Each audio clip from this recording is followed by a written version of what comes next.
Physicist he wants to be. Algebra's like sheet music. The important thing isn't can you read music, it's can you hear it. Can you hear the music, Robert? Yes, I can. The latest film from the genius mind of acclaimed director Christopher Nolan is unlike any film in the filmmaker's catalog, as Oppenheimer is the most different Nolan movie yet. Based on the biography American Prometheus by Kai Bird and Martin Sherwin, Nolan's film follows the real-life theoretical physicist Robert Oppenheimer, father of the atomic bomb. And now I am become death. Destroyer of worlds. As he competes against the Nazis and Soviets to develop the greatest and worst weapon ever, learning how his work altered not only World War II, but also the course of world history. It also digs deep into some interesting facts about his personal life. Nolan has developed a certain distinct sense of narrative and visual storytelling that has set him apart from the others and ahead of the rest, earning much praise and respect from critics and viewers. With an impressive record of mind-bending and heartbreaking films that dive deep into the intimate subconscious of dreams like Inception, to incomprehensible depictions of the dimensions of space-time and Interstellar. And everywhere in between, Oppenheimer is Nolan's first stab at a biopic, and it's pretty unlike the rest of his work. So here is how Oppenheimer differs from Nolan's previous films.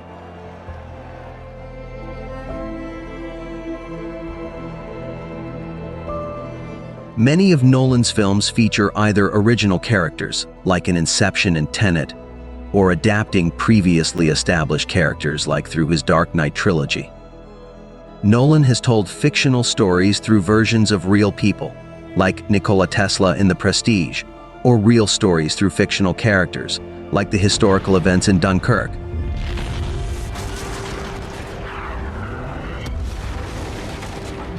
Oppenheimer is different from the rest of Nolan's films because it tells real events through real people. The film is told through two perspectives: Robert Oppenheimer, architect of the most powerful weapon created by man and a scientist whose mind ran in absolute obsession, and Lewis Strauss, head of the Atomic Energy Commission. Both were real people, and the film accurately depicts their lives and the people in them, with the likes of many other real-life figures like Niels Bohr and Albert Einstein. It's hard to make real history interesting, but Nolan did it.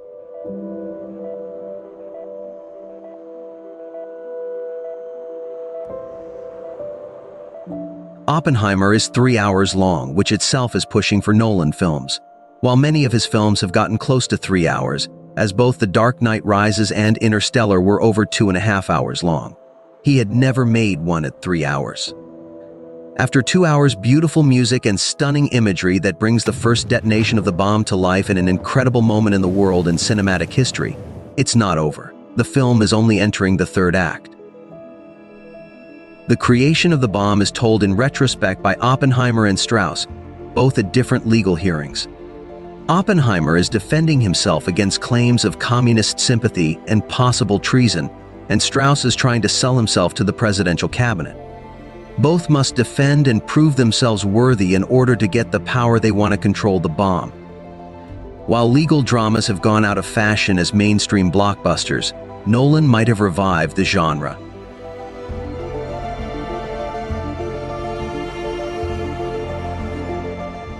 Nolan is famous for grand storytelling, often encompassing the world, the universe, and all of space-time as his background pieces. However, in Oppenheimer, Nolan goes small, focused on one person. Even when dealing with the possible end of the world, Nolan decided to paint such an intimate portrait of the man who gave humanity the power to destroy itself and how that destroys him. You are an American Prometheus, the man who gave them the power to destroy themselves. Curiously, the scene of the atomic bomb isn't the climax, and with this, Nolan confirms Oppenheimer is not about the bomb, but about the man whose mind didn't function like everyone else's, and whose convictions were far too powerful. Instead, Whatever technical features that make Oppenheimer stand out from the rest of Nolan's films are entirely restrained by the director's vision of making a very sober film.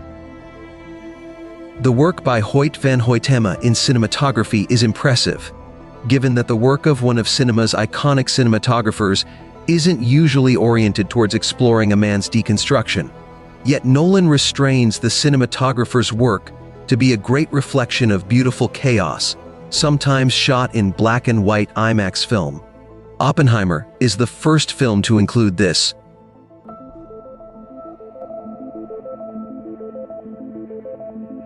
Obviously, it is not the most important thing, but one that must be stated. Ever since Batman Begins, Nolan has cast Michael Caine in every one of his films. The actor has become his good luck charm, and the two seem to have a great working relationship. Caine is the actor Nolan has worked with more than any other. Yet despite an impressive cast, filled with great actors, Caine is notably absent from the film. Michael Caine recently confirmed he is essentially retiring from movies. That means 2020's Tenet was the last time the duo worked together. While it is sad to see the collaboration end, particularly as Oppenheimer has become one of the biggest movies of Nolan's career, the two had a great run together.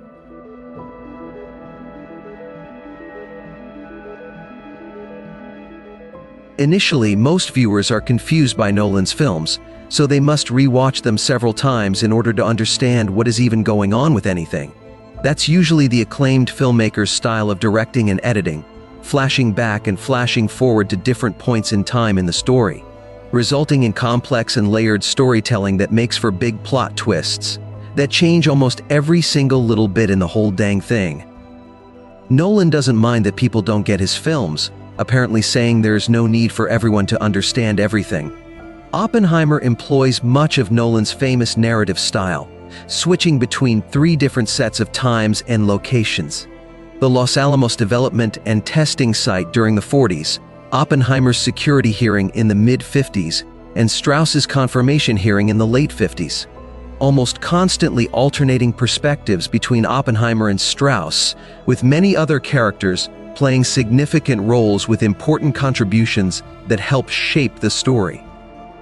When Nolan's films usually don't have a simple protagonist or even a clear antagonist, here in Oppenheimer, with all the side characters and time jumping, it portrays who's the good guy and who's the bad guy. As Oppenheimer's perspective is displayed in full technicolor, demonstrating that he knows what he's doing and must suffer the consequences. Strauss's perspective is in black and white, demonstrating that he doesn't have the full picture, which helps us figure out just whose perspective we're looking through. While Oppenheimer is tough to keep straight during 3 whole hours of drama, it's super simple once it's over. Oppenheimer is very different from Nolan's previous films, and the greatest difference is that it's simply easier to understand than the rest. And still a damn good movie. Maybe his best.